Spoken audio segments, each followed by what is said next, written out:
Estou maravilhado com os irmãos, né? Graças a Deus, bastante pessoas hoje. Não vai ter sopa não, tá bom, irmãos? Nem coloquei no grupo lá. Então, vocês vieram por causa de Cristo. Vocês vieram para escutar a palavra de Deus. Então, Deus seja louvado pela vida de vocês.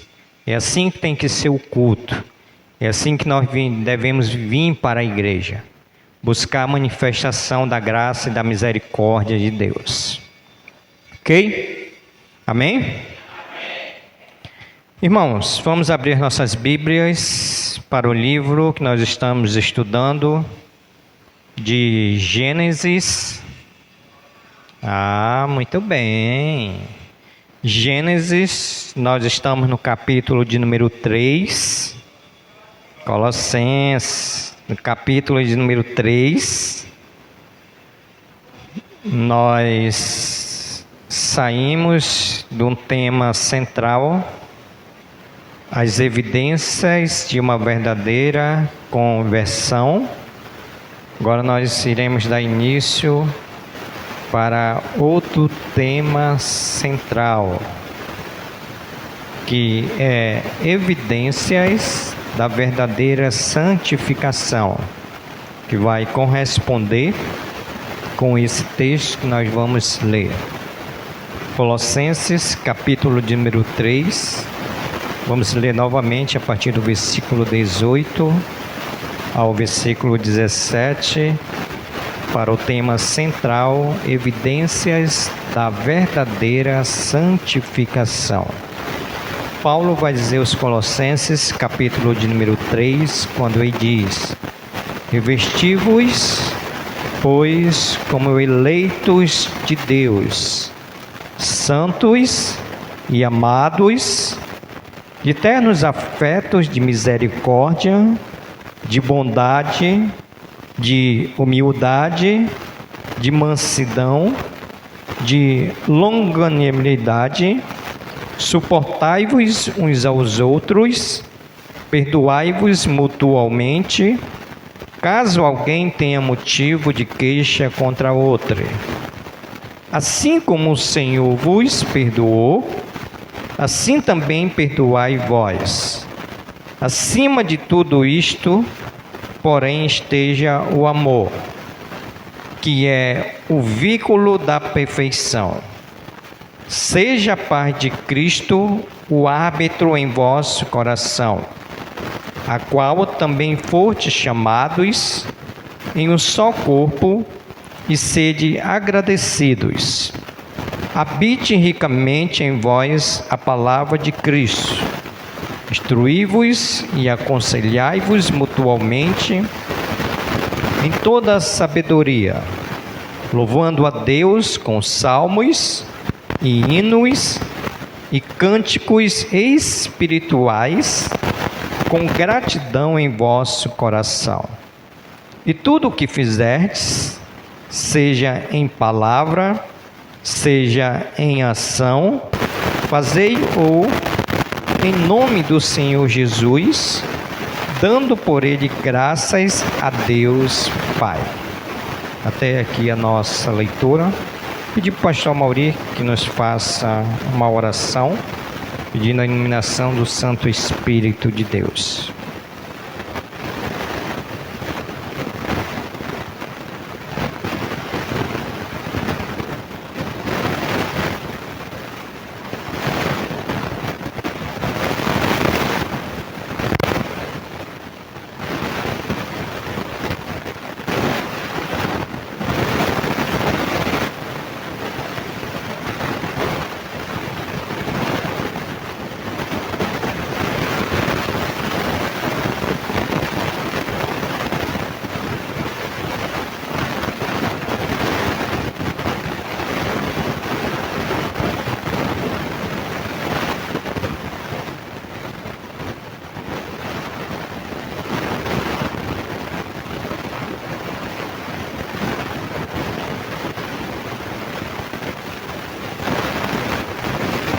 Amém. Obrigado, pastor Mauri. Podeis assentar-se. Então, querido, eu gostaria aqui de fazer uma recapitulação para nós entrarmos propriamente dito no tema que nós iremos meditar. Slide 619. Coloca o slide aí 619 para nós darmos início à nossa meditação. Então nós acabamos de sair de um tema geral que foi as evidências de uma verdadeira convenção, onde nós aprendemos dentro desse tema 3 subtemas. Evidenciamos a verdadeira convenção quando desejamos as coisas do céu mais do que as da terra. Segundo o subtema que nós já aprendemos, evidenciamos a verdadeira convenção quando mortificamos nossa natureza terrena. Terceiro subtema, evidenciamos a verdadeira convenção quando nos revestimos de Cristo. E no último estudo que nós tivemos, nós terminamos o terceiro subtema, onde o apóstolo Paulo mencionou para nós 4 verdades benditas. Nós aprendemos porque o velho homem morreu e o novo homem deve estar no controle. O versículo de número 10 nos diz assim: e vos revestiste do novo homem, que se refaz para o pleno conhecimento, segundo a imagem daquele que o criou. Então nós aprendemos que o nosso velho homem morreu e o novo homem ele deve estar no controle da nossa vida. Segundo, nós aprendemos que o novo homem é continuamente renovado em Cristo. Paulo ele vai dizer que o homem se refaz para o pleno conhecimento. E dentro dessa continuidade da renovação em Cristo, vem-se por meio de 2 processos, onde nós vimos de 2 maneiras. Primeiro, por meio do conhecimento. Nós só seremos renovados em Cristo, ou continuarmos em Cristo, se nós crescermos no conhecimento e na graça do nosso Deus. E também nós aprendemos que pela transformação à imagem de Cristo. Eu disse para os irmãos que a imagem de Cristo é no sentido moral, não no sentido físico, mas no sentido moral da personalidade de Jesus Cristo.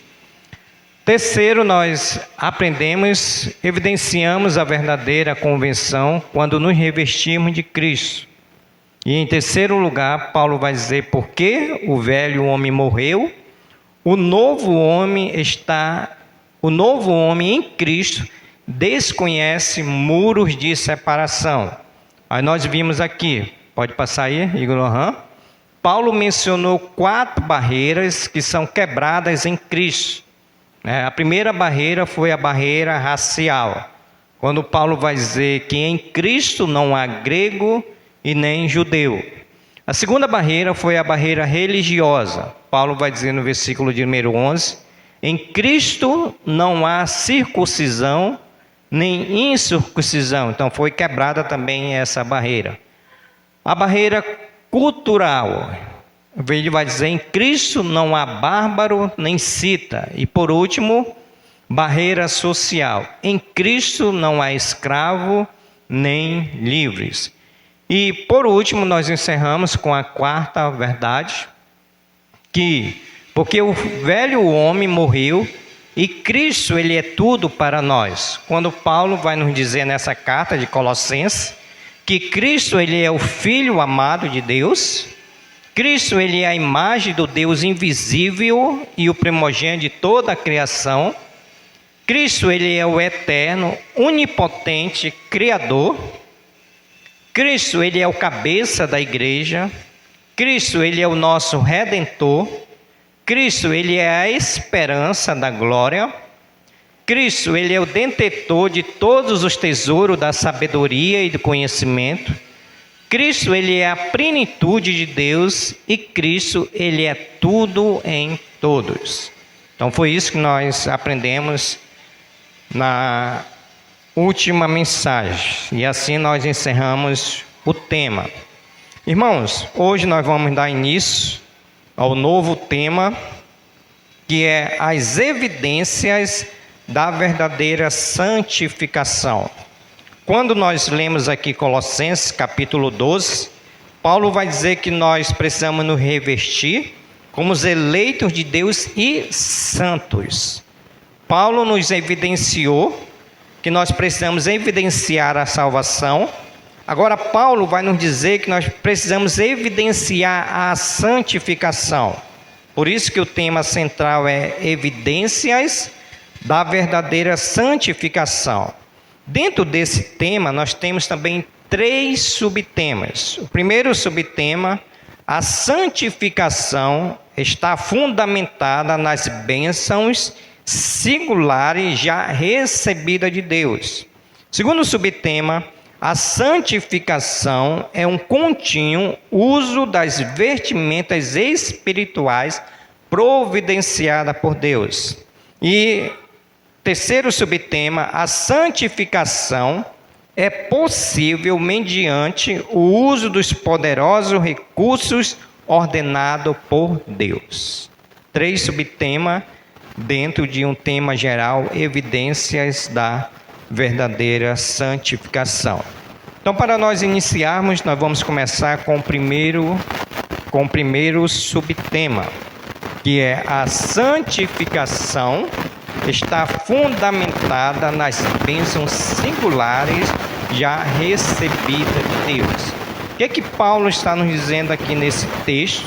Que nós já recebemos a bênção da santificação. Então, Paulo aqui, irmãos, ele vai deixar de falar daquilo que Deus ele fez por nós, para tratar daquilo que devemos fazer uns para com os outros. E agora todos nós pertencemos à família de Deus e nós precisamos viver do modo digno desse evangelho. Por isso que Paulo vai dizer que nós precisamos nos revestir como eleito de Deus. Ou seja, o cristianismo é mais do que uma mera aceitação de doutrinas ortodoxas. É também um relacionamento primeiro com Deus e uns com os outros. O cristianismo é uma comunidade onde nós fomos salvos em Cristo Jesus e ele entra em contraste com os vícios listados no capítulo de número 8. Onde Paulo falou dos pecados sexuais, dos pecados sociais e da língua. Então aqui Paulo ele oferece para nós uma lista de virtude que deve ornar a nossa vida cristã. Por isso nós queremos considerar com os irmãos essas vestimentas que devem fazer parte da nossa vida. Parte da nossa vida. Paulo aqui ele traça um contraste entre a vida que nós tínhamos antes da conversão, que foi marcada, que está aqui no versículo de número 8, quando Paulo vai dizer: agora, porém, despojai-vos de tudo isso, ira, indignação, maldade, maledicência, linguagem obscena do vosso falar. Isso nós tínhamos antes da nossa salvação. Agora Paulo ele vai trazer para nós, para nos termos como vida cristã, essas virtudes. Por isso que Paulo ele começa falando no versículo de número 12, quando ele diz: revesti-vos como eleitos de Deus. Então eu quero destacar aqui a primeira vestimenta que deve fazer parte da nossa vida, porque isso mostra a nossa santificação. Então, olhe para a sua Bíblia, versículo número 12. A dinâmica é sempre assim, tá bom, irmãos? Eu vou ler, os irmãos olhem para o Data Show, que traz a claridade melhor, para nós entendermos o que a palavra de Deus quer nos ensinar. Então, Paulo ele vai dizer assim, versículo de número 12, Paulo vai dizer: revesti-vos pois, como eleitos de Deus, santos e amados. Paulo aqui ele traz para nós a primeira virtude mostrada pela santificação, pela salvação em Cristo Jesus, que nós precisamos ter, que é ternos afeto de misericórdia. Você sabe o que é misericórdia? Olhe para o data show. Misericórdia é lançar o coração na miséria do outro. É uma genuína simpatia pelas necessidades dos outros. O cristão, ele deve ter um coração compassivo. Então, isso é misericórdia. Quando Paulo está dizendo assim, que nós precisamos nos revestir desse ternos afeto de misericórdia, Paulo está dizendo que nós precisamos lançar o nosso coração na miséria dos outros. Ou seja, a ideia aqui que Paulo está trazendo para nós é aquela ideia quando nós andamos por aí, vimos aquelas pessoas que não têm o que comer, aquelas pessoas que estão se prostituindo, estão na miséria do pecado. Paulo está dizendo que nós devemos ter esse ternos afeto de misericórdia. Porque a palavra no original, ela tem duas palavras no original para nós entendermos a palavra grega. A primeira é espanchana, que quer dizer estranhas compassiva. A expressão ternos afetos pode ser traduzida literalmente por órgão interno, do grego espanchana. Ou seja, no pensamento antigo, as vísceras eram consideradas a sede da vida emocional. Então, o que é que Paulo está nos dizendo aqui para nós termos a ideia o que é ternos afeto de misericórdia nessa palavra grega, né? Ele citou aqui, os comentaristas citaram aqui, como se fossem os nossos órgãos internos, né? O nosso coração, o nosso pulmão, o nosso fígado, é algo interno dentro de nós que ele traz para essa palavra grega. Ele cita aqui que nos antigos, essas vísceras eram consideradas a sede da vida espiritual. Por exemplo, nós não conseguimos viver sem o nosso coração. Tem alguém que consegue viver sem um coração? Tem alguém que consegue, pode até conseguir viver sem os, pelo menos um pulmão a gente consegue. Mas tem alguém que consegue viver sem um pulmão? Não consegue, porque é algo necessário que nós precisamos para sobrevivermos. A segunda palavra que ele vai nos dizer aqui é oikitomos, significa a expressão fora de profundo sentimento na preocupação e ação compassivas. Sendo assim, o termo ele é composto dentro, fora, e transmite um senso de uma compaixão profundamente sentida que se estende aos necessitados. Então, vocês entenderam aí a palavra grega? Dentro e também externa algo fora. Ele nos diz aqui que no mundo antigo, olha o que acontecia. Os aleijados, os enfermos, eram simplesmente eliminados, porque não tinha essa misericórdia baseada nessas duas palavras gregas. Não havia provisões sociais para os idosos, o tratamento destinado aos doentes mentais era desumano. As crianças não tinham nenhum direito. A misericórdia era uma dádiva do cristianismo. Ou seja, na época dos antigos, não tinha essa misericórdia que era para ter. Então, ele está dizendo que, falando a história, que a misericórdia veio por causa do cristianismo, veio por causa de Cristo. Olha o que diz essa nota aí de Russell Shedd em memória. Leia aí, irmãos, para mim, por favor.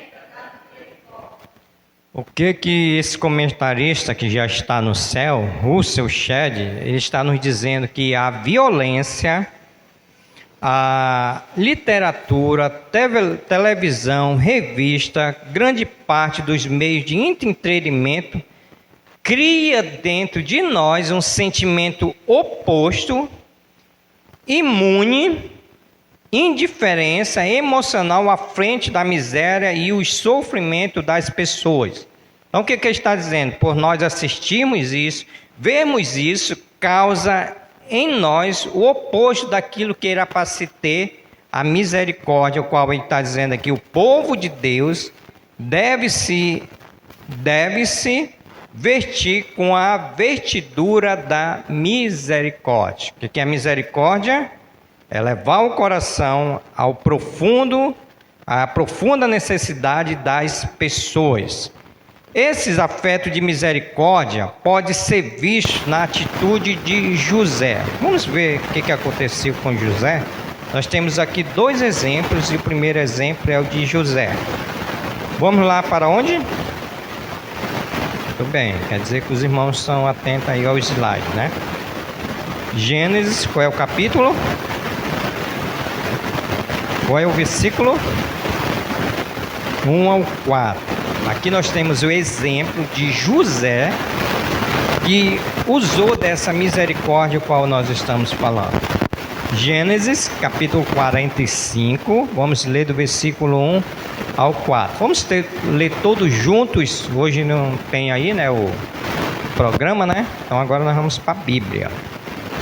Vamos lá, no 3, 1, 2, 3 e já.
Os irmãos conhecem a história, né? Não precisa que eu explicar, né? Mas aqui José, ele usou de misericórdia para com seus irmãos.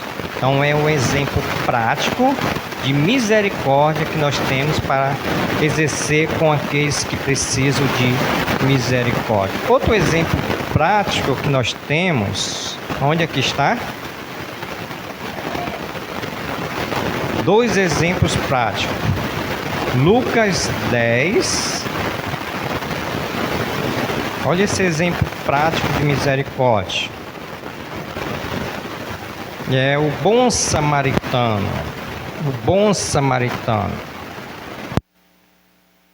Esse aqui é a minha vez, tá bom? Uma vez minha, outra vez dos irmãos. Lucas 10, 25, exemplo prático de misericórdia. E eis que certo homem, intérprete da lei, se levantou com o intuito de pôr Jesus à prova e disse: Mestre, que farei para herdar a vida eterna? Então Jesus lhe perguntou: que está escrito na lei? Como interpreta? A isto ele respondeu: amarás o Senhor teu Deus de todo o teu coração, de toda a tua alma, de toda a tua força, de todo o teu entendimento. E amarás a teu próximo como a ti mesmo. Então Jesus lhe disse: respondeste corretamente, fazei isso e viverás. Ele, porém, querendo justificar-se, perguntou a Jesus: quem é o meu próximo?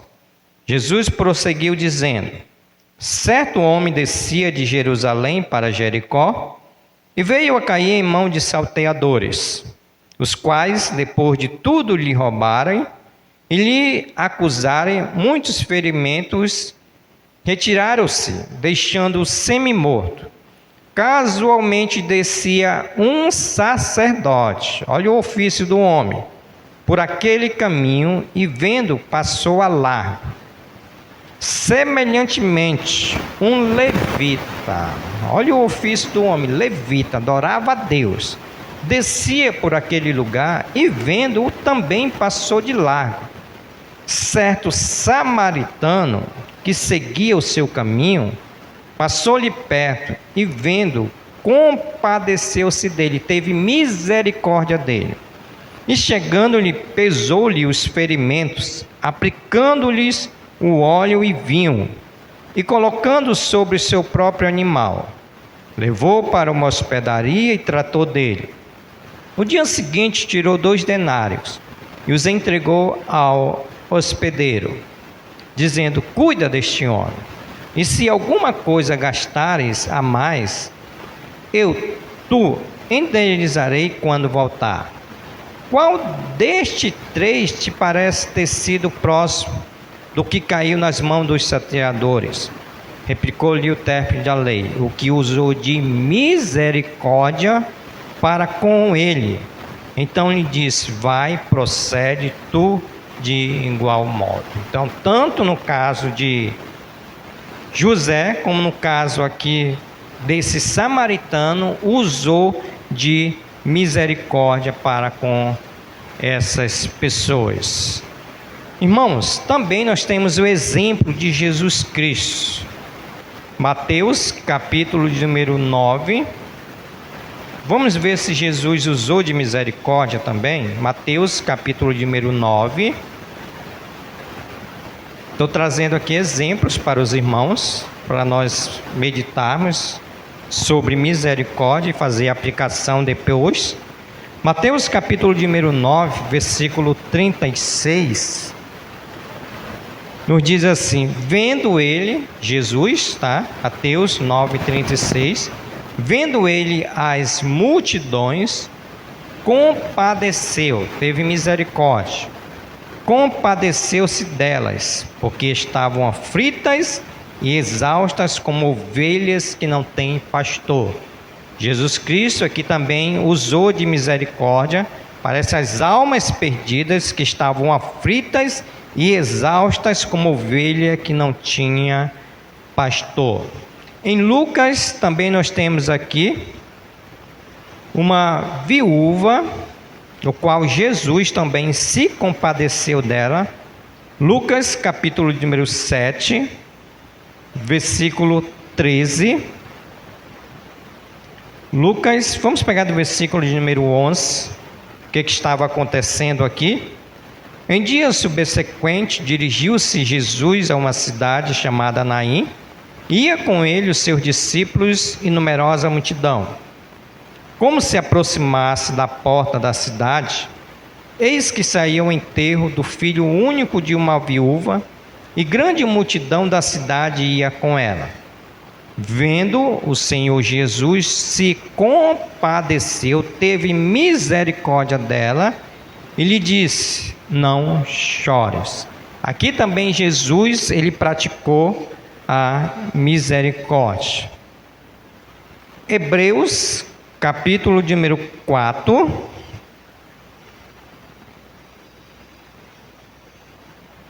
Jesus, aqui nesse contexto, é aquele que tem misericórdia de nós. Hebreus, capítulo de número 4, vamos pegar do versículo 14 e 16.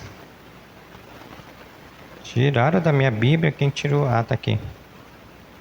Capítulo de número 4, versículo 14 e 16, quando diz assim: tendo, pois, a Jesus, o Filho de Deus, com grande sumo sacerdote, que penetrou os céus, conservemos firme a nossa confissão, porque não temos sumo sacerdote que não possa compadecer-se das nossas fraquezas.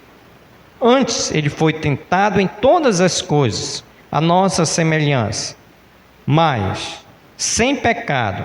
Acheguemo-nos, portanto, confiadamente junto ao trono da graça, a fim de recebermos misericórdia e acharmos graça para socorro em ocasião oportuna.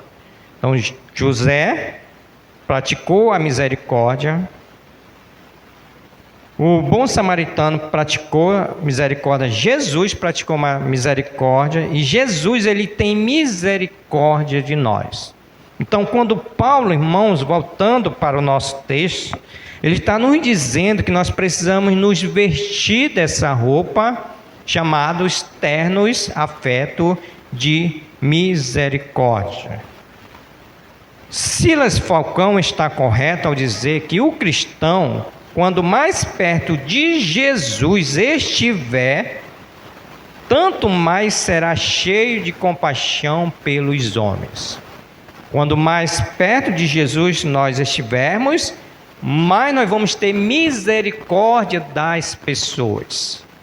Irmãos, aplicando esse texto para as nossas vidas, nós temos esse ternos afeto de misericórdia.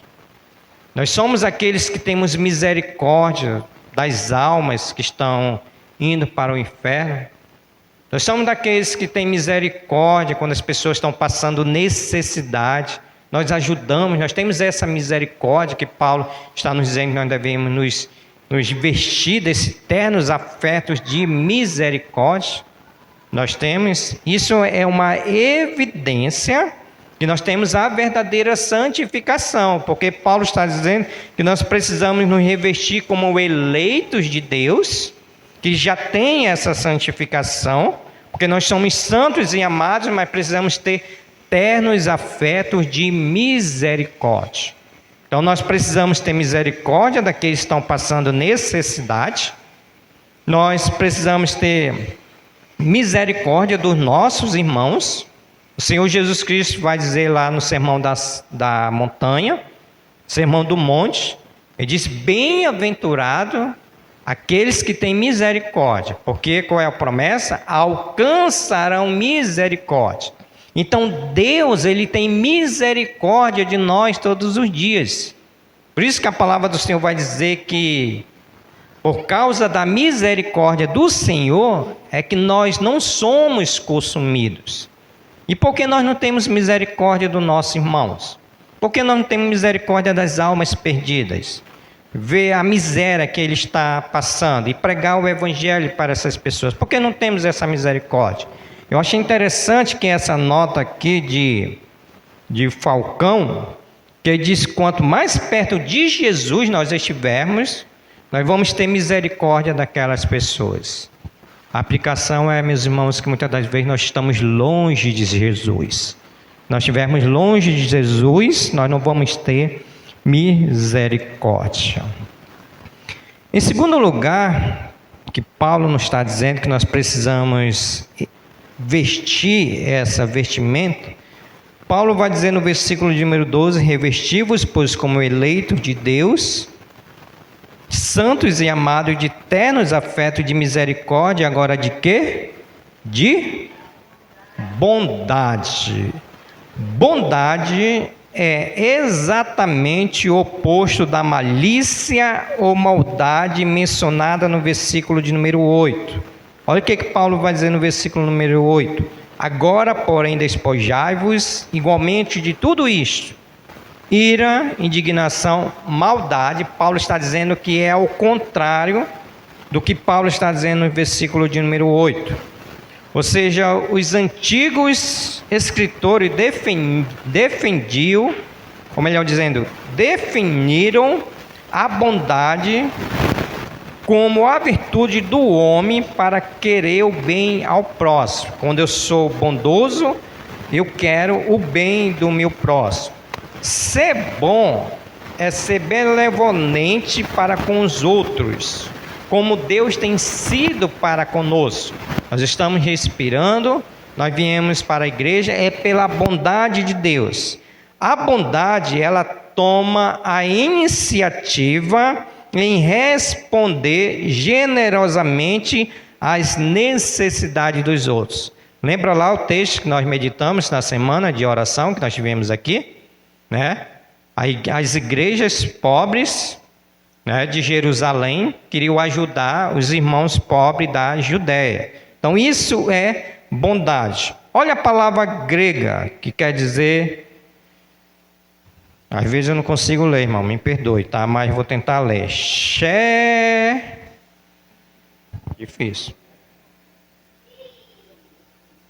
Vamos deixar essa parte, vamos pegar o que nos interessa. A palavra grega, para essa palavra aqui, é a bondade que expressa em atitudes e atos. Denota um espírito amigável e ajudador que procura suprir as necessidades dos outros mediante atos generosos. E está dizendo que a bondade é um espírito amigável que eu tenho para com o próximo, para com o irmão, onde eu vou procurar ajudar, suprir a necessidade mediante os meus atos generosos. Aí nós temos aqui um exemplo de um homem chamado Barnabé. Para onde nós iremos? Qual é o capítulo? Qual é o versículo? Olha, não me responde. Atos capítulo número 4, nós temos o exemplo para essa palavra grega aqui que ele está nos dizendo. Nós temos o exemplo de... Tem até uma música, né? Qual é o nome daquela música lá? Barnabé, né? Canta aí.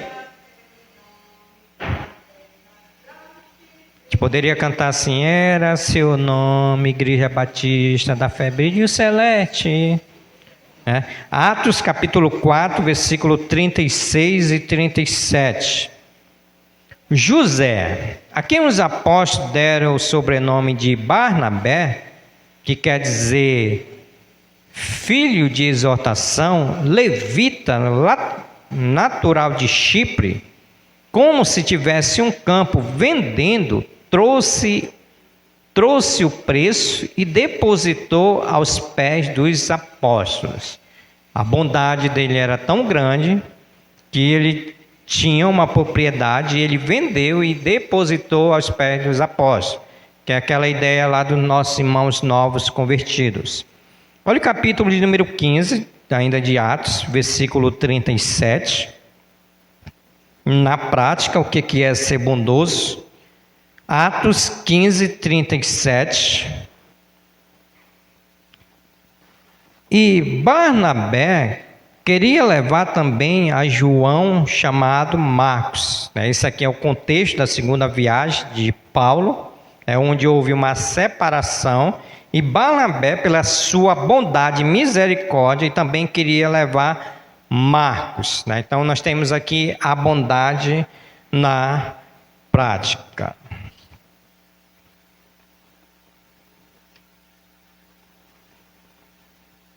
Bondade. O que é bondade?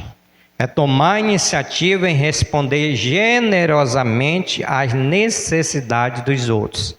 Nós vimos aqui 2 exemplos e vamos agora aplicar para as nossas vidas. O que nós devemos fazer quando Paulo está nos dizendo aqui que nós devemos nos revestir como os eleitos de Deus para prestarmos bondade uns para com os outros por meio da generosidade. O que é bondade na prática para nós? Bondade na prática para nós é quando o irmão está precisando de algo, para suprir a necessidade dele, por meio da generosidade, nós vamos suprir a necessidade desses irmãos. Qual é o exemplo que eu tenho aqui? Nosso trabalho lá no Castanho. Vai chegar para vocês, pela graça de Deus, que todos nós vamos precisar cooperar com aquele trabalho. E nós vamos ser o quê? Generosos, porque nós somos o quê? Bondoso. Nós somos bondosos. Então, isso é bondade na prática, é suprir a necessidade de uma congregação lá no Castanho que está precisando, e Deus ele tem sido bondoso para conosco, tem me dado emprego, tem me dado saúde, disposição, E eu vou praticar essa bondade para com meu irmão, para o necessitado, porque Deus ele tem sido bondoso para comigo. Senão nós não estaríamos aqui nessa noite. Então isso é bondade na prática. Ver a necessidade e ser generoso. Interessante de Barnabé aqui, e aqueles irmãos também de Atos, o que eles faziam, irmãos? O que os irmãos de Atos faziam lá? Eles vendiam as suas propriedades para suprir a necessidade de outros irmãos. Será que eu tenho coragem de vender a minha televisão, o meu carro, a minha moto, se precisar, para suprir a necessidade de um irmão? Será que nós temos? Nós temos essa bondade, nós temos essa misericórdia que Paulo está nos dizendo. Nós somos os eleitos de Deus e precisamos nos vestir essa vestimenta de eleitos de Deus, de ternos afetos de misericórdia e de bondade também, irmãos. E aí, irmãos, vamos aplicar isso nas nossas vidas? Será que nós somos bondosos mesmo? O que vocês acham? A Igreja Batista da Fé Brígio Celeste é uma igreja que pode ser considerada bondosa? Será que nós somos aquele que, quando a irmã Iane coloca lá a lista das ações sociais, da ação social, como é que nos comportamos? Quando há uma necessidade de ajudar um irmão, como é que nós nos comportamos? Eu vi isso lá quando a irmã Iane colocou lá no grupo da nossa igreja, para suprir a necessidade do irmão que já até faleceu. Poucos irmãos contribuíram. Isso não é bondade não, irmãos. Se precisasse, eu vendia algo para suprir a necessidade do meu irmão. Claro que eu não posso dar muito, mas Deus ele tem prestado bondade para conosco, para nós ajudarmos. Então nós temos condições. O que falta em nós, nos revestirmos dessa bondade, pela misericórdia, e estarmos perto do nosso Senhor e Salvador Jesus Cristo. Que Jesus Cristo também, ele praticou a bondade. Então a pergunta é, será que nós somos bondosos? Ou somos aquele que Deus nos abençoe? Eu disse para os irmãos, vou repetir por amor daqueles que estão aqui. E quando eu estava lá em Belém do Pará, o irmão pediu para orar pelo emprego. Nós já tínhamos orado, os irmãos eram abençoados, e chegou, pastor, ore pelo emprego. Eu disse, meu irmão, não vou mais orar não. Sabe por quê? Porque Deus ele te abençoa. Primeira coisa que você faz, não devolve o dízimo do Senhor, e coloca o teu trabalho em primeiro lugar. Então não conte mais com a minha oração não, porque isso não é bênção de Deus. A bênção de Deus é que eu arrumo um emprego, devolvo aquilo que é do Senhor. O dízimo ele é do Senhor, ele não é meu. Ele é do Senhor, e eu presto bondade para aqueles que precisam. Isso é bondade. Então o apóstolo Paulo diz, irmãos, se revirta como eleitos de Deus, de ternos afetos de misericórdia, de bondade, e agora de quê? De quê, irmãos? Estão acompanhando aí?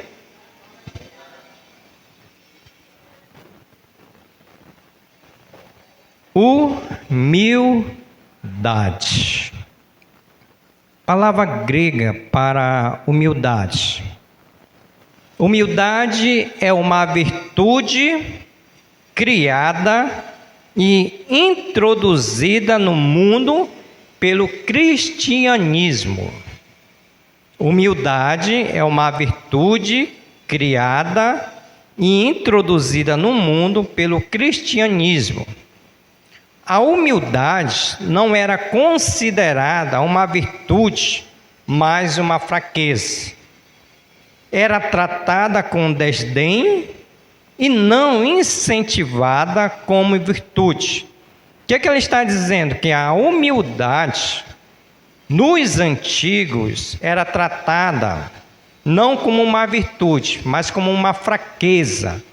A pessoa que é humilde é uma fraca. As pessoas desdenhavam das pessoas que tinham humildade. Ele está nos dizendo que o cristianismo, Cristo trouxe para nós essa humildade. Por isso que eu tenho duas notas aqui, uma de Bruce Borton e outra de Halpe, que ele diz assim, que ser humilde é ter uma autoestima adequada, que nem se exalta com orgulho, nem se autodeprecia. Trata-se de uma correta compreensão de si mesmo diante de Deus, de si mesmo e dos homens. Então, o que é que ele está dizendo? Que é uma autoestima, né? Graças a Deus, porque nós somos humildes, é uma autoestima adequada, que nem vai se exaltar e nem autodepreciar. Olha como eu sou humilde, mas de uma compreensão diante de Deus e dos homens. Raup, ele vai dizer assim, que a verdadeira humildade é o antídoto ao amor. Rapaz, eu tenho que comprar um óculos, irmão Fernando. Ao próprio amor que envenena os relacionamentos entre os cristãos. Ou seja, é uma prevenção. Ser humilde é não ter um elevado conceito de si mesmo. Então, o que está nos dizendo? Que a verdadeira humildade é uma prevenção, usando esse sinônimo para essa palavra, ao amor próprio que envenena os relacionamentos entre os irmãos. Ser humilde é ter um elevado conceito de si mesmo. O que Paulo vai nos dizer aonde? Vamos ver, para nós entendermos o que é humildade.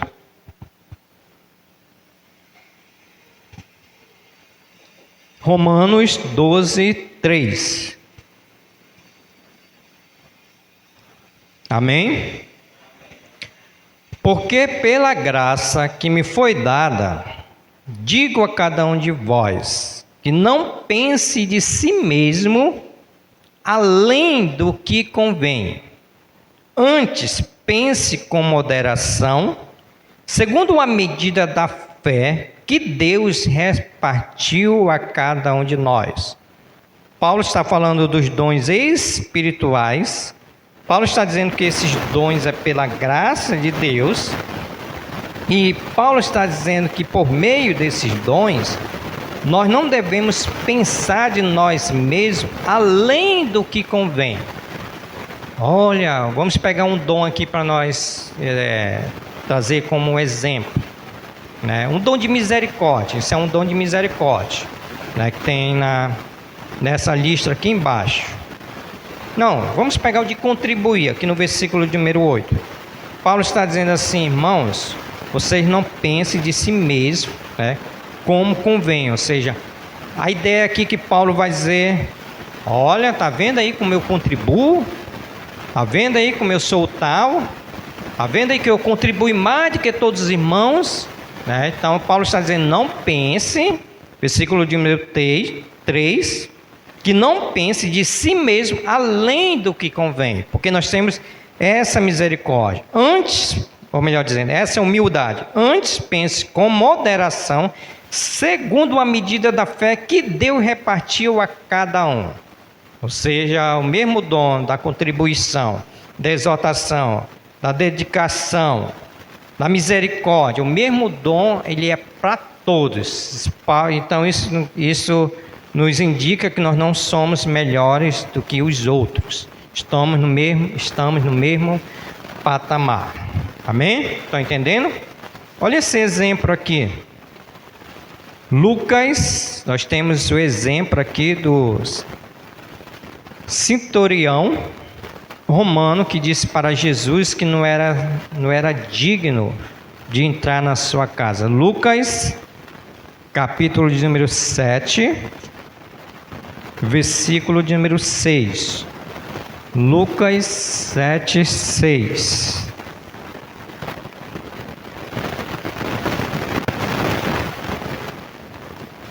Esse aqui, o contexto é a cura do servo de um centurião. Ele vai dizer no versículo de número Lucas 7, 6.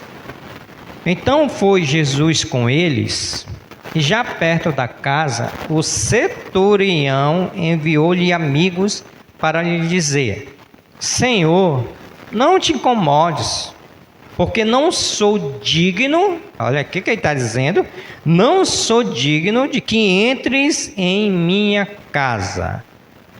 Ele usou aqui de orgulho ou de humildade? Usou de humildade. Ele disse: Senhor, eu não sou digno que o Senhor entre na minha casa.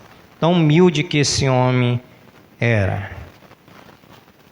Paulo vai dizer, irmãos, que humildade é honra aos outros mais do que a si mesmo. Olha o que Paulo vai dizer aos Filipenses. Olhei sua Bíblia para trás um pouco. Capítulo de número 2, versículo 3 e 4. Uma pessoa humilde está pronta a reconhecer o valor dos outros e a reconhecer seus próprios erros. Humildade é honrar os outros mais do que a si mesmo. Paulo vai dizer no capítulo de número 2, versículo 2.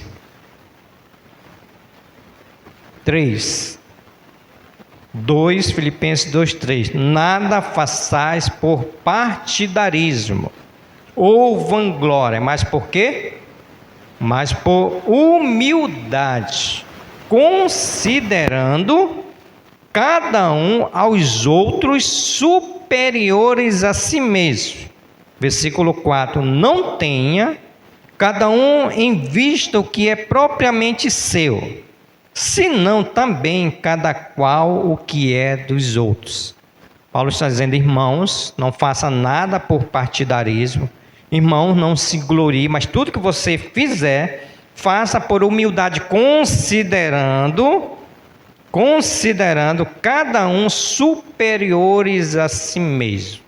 Então isso é o que? É humildade. É humildade. E por último, para nós encerrarmos, nós temos esse cidadão que estava orando a Jesus. E nós temos 2 exemplos práticos, um de humildade e o outro de arrogância. Tá aí no Data Show, tá bom, irmãos? Olha aí para o Data Show que está aí a referência. Pelo menos eu penso que tá, né? Pai, não consigo ver daqui não, ó. Tá embaraçado. Sinal que eu tenho que procurar um óculos. Lucas, qual é o capítulo? Qual é o contexto?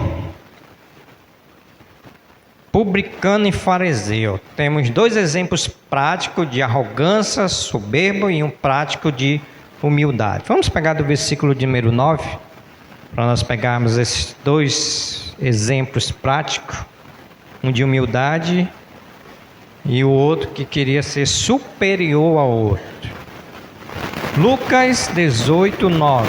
Propôs também esta parábola a alguns que confiavam em si mesmo, por se considerarem justos, e desprezavam os outros. Olha, Jesus escreveu essa parábola para esse, né? Confiavam a si mesmos, se consideravam justos e desprezavam os outros. Aí ele vai contar no versículo 10. 2 homens subiram ao templo com o propósito de orar.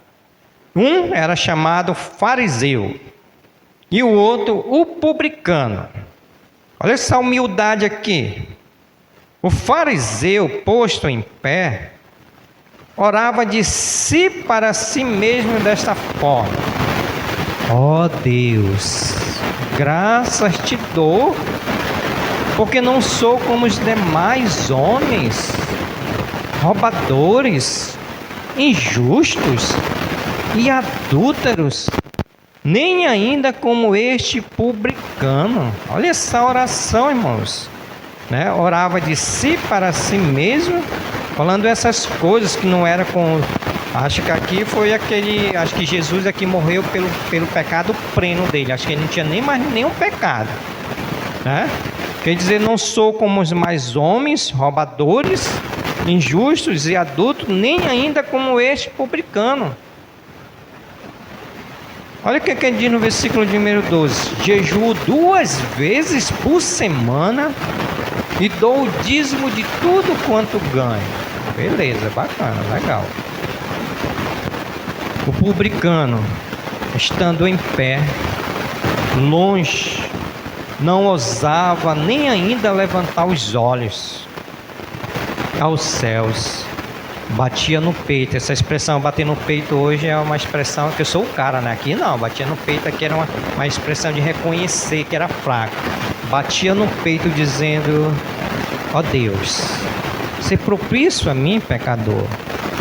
Tem misericórdia de mim, Senhor. A humildade desse publicano. Versículo de número 14: digo-vos que este desceu justificado para a sua casa, e não aquele, porque todo que se exalta será humilhado, mas o que se humilha será exaltado. Então aqui nós temos 2 exemplos práticos. Paulo está dizendo que nós devemos ser humildes, devemos ser com esse publicano, reconhecer os nossos erros, né? Porque tem irmãos que não conhecem erros, precisa conhecer os seus erros, precisa reconhecer que pecou contra o irmão, pedir perdão para o irmão. Isso é humildade. Esse publicano aqui ele nos ensina que de longe nem usava levantar os olhos aos céus, né? Hoje nós levantamos, né? Mas disse: ó Deus, ser propício a mim, pecador. O outro, diferente de ser humilde, era arrogante, era soberbo. Não sou como esses demais. E muitas das vezes, irmão, por falta da humildade, nós somos assim. Por falta de sermos crentes humildes, e Paulo está nos dizendo que nós precisamos nos revestir, porque nós somos eleitos de Deus, santos, amados, então nós precisamos ter humildade no nosso coração. Sermão do Monte também ele vai dizer que os humildes de espírito.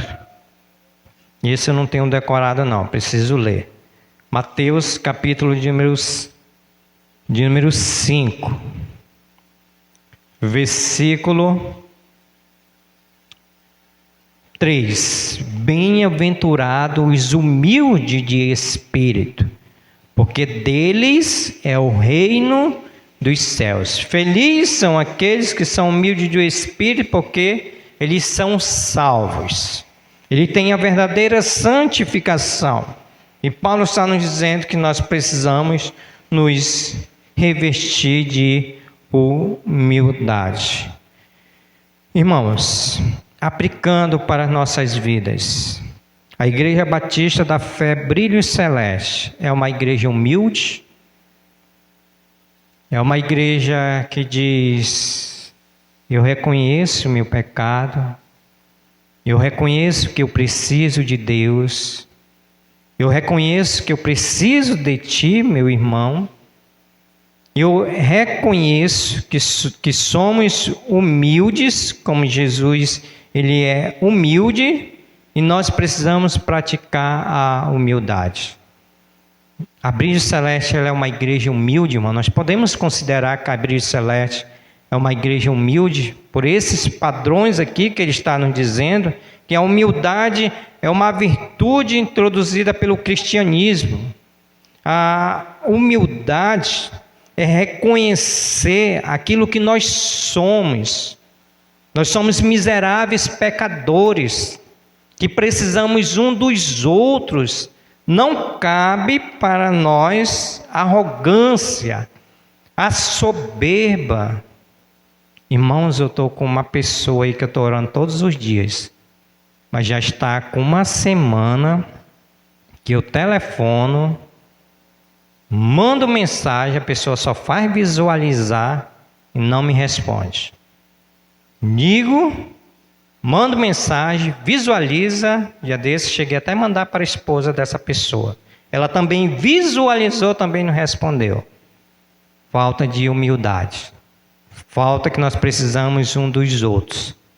Paulo diz: irmãos, se revirta, porque vocês são eleitos de Deus. Irmãos, se vista dessa vestimenta, ternos afetos de misericórdia, de bondade e de humildade. O tempo não vai nos permitir mais, mas peço que os irmãos continuem lendo esse texto, porque nós precisamos ainda meditar mansidão, longanimidade, suportar uns aos outros, perdoar uns aos outros, tudo é vestimenta que nós precisamos nos revestir. Quarta-feira que vem, se Deus quiser, nós vamos dar continuidade. Então não falte ao culto de doutrina e oração. Amém?